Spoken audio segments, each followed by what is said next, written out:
evening, ladies and gentlemen, and variations thereupon. My name is JJGoller, and I'm very pleased to share with you my senior thesis, titled Spring Cleaning for a Wandering Mind, which is sort of, but not, an autobiography. Instead, it takes themes that were very important in my life and expresses them through memoirs and fiction. I've had a lot of struggles in my life. I've lost my mother at a very young age. I came out as transgender in the southern community where I feared I would be judged, and I did cope with my sexuality as well. In this excerpt I'm reading today, it's a nonfiction essay about my childhood growing up in the hospital setting. The ward. From as early on as I can remember, I have given hospitals hell. But that story begins at age 5. It's roughly 3 o'clock in the morning and I'm being chased down the children's diabetes ward by an irate nurse, wielding a blood glucose monitor in one hand and unabated fury in the other. Her hulking, floral patterned form lumbers behind me as I streak across the tiles in a mad dash for the exit. Perhaps the entire scene seemed comical to the onlooking medical students, but I was terrified. Quite literally, that nurse chased me with the full intention to draw blood. So naturally, I freaked out. In that moment, as the nurse's shadow blots the light from the hallway, I vaguely remember wondering how a doctor's own child could ever allow themselves in a position of such dishonor. My life has always been marked by hospital visits. Familiar faces from hospital wards I've long since forgotten always find their way back into my life again. I was born the child of an ER doctor and a family therapist, both broke and beaming in a stiflingly Christian hospital on Easter. The chaplain service never bothered to ask about the enormous Jewish presence, calmly waiting in the labor and delivery lounge. My father, ever the perpetual workaholic, delivered me in front of the team on staff, a yowling pink smudge in his arms under blaring light, either from heaven or newly installed fluorescent lighting. That's the funny thing about hospitals, too. No matter the hour of night or the acuteness of the surgeon's eye, there seems to be an ever-constant need for lights brighter than the prospective future in every available square inch of ceiling. In other words, nothing goes unseen. It's as if the hallways are filled with the triumphant eyes of their own, and they are always bathing one in cold, sterile judgment. I'm still being watched by that light. Perhaps the prophetic light at the end of the tunnel is nothing more than the surgeon's overhead. Anyone could tell that I was a doctor's child. Among my very first words, right by mama and baloney, were, "Daddy is a doctor." I didn't mind telling everybody I saw. At age 2, I had taken on the divine task to announce it to the heavens, or the mailman, "My daddy's a doctor." Cry it from the top of the preschool playground tower, "A doctor!" To the grumpy lady at the grocery store, "He's a doctor." To the receptionist at my father's office, "Hallelujah." To his colleagues clad in white, to him, illuminated by the light from his computer, glinting off his stethoscope, "You're a doctor."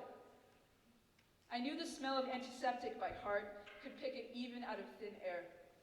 I knew my father was home by the absolute stench of it in the hallway, the bitter cleanliness of it burning in my nose, his stethoscope draped over the coat hanger, and he seemed eternally clothed in scrubs. But it was short-lived. This family illusion. The doctor and the doctor's wife, the doctor's children. When the divorce came, so did my mother's abrupt resentment, and she whisked my brother and me 3 states away from home. She left my father and his happy little portrait crumbling away in the South, to a tiny house in Kentucky with a new man and a new life. Within weeks, I had a stepfather, young and blonde. I never believed him when he said he was a doctor too. But my daddy's a doctor. You can't be. He's the best doctor in the world. He never came home with that antiseptic smell. Instead, it was almost as if the smell clung only to my father and never left him. It always came back whenever we went to visit him, thick and dense and familiar, but it faded somewhere along the North Carolina border. In Kentucky, there was no glint of his round glasses or the shadow of his beard waiting for me at home. My stepfather was kind enough, but I still cried. And then, like all things fragile, the single thread holding it all together snapped.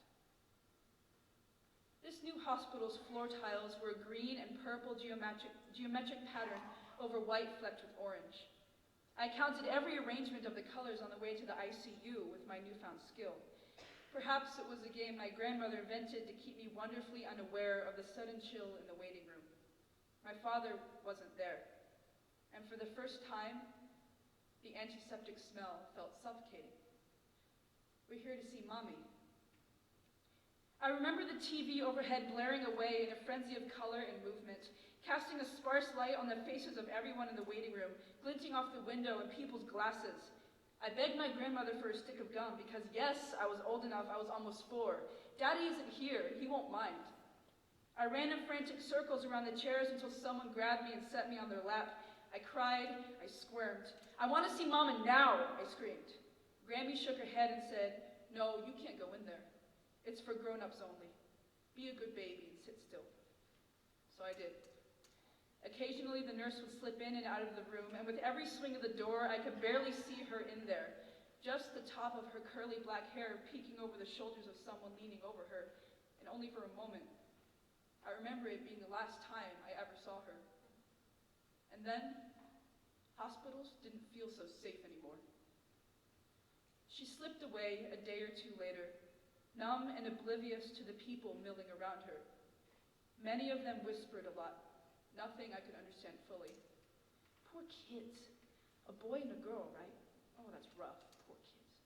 She was so beautiful, so smart, a true loss.